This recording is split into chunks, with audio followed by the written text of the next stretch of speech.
To fix the problem where you cannot set up parental controls pin in Google Pixel, first of all, let's open settings on my phone right here, and then we can scroll down until we find parental controls, and here we can click on set up parental controls pin.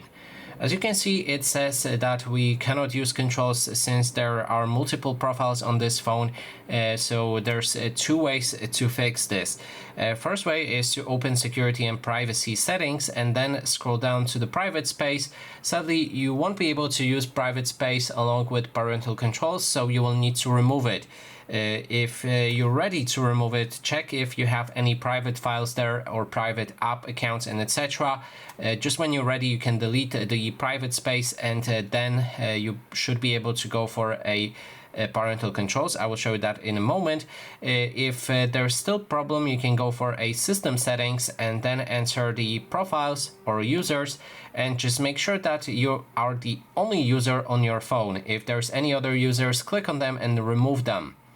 When we have that done, we can scroll down to the parental controls, and then we can enter set up parental controls pin. That way, as you can see, now it works fine. We can set up our parental controls pin. So that is basically everything. Thanks so much for watching.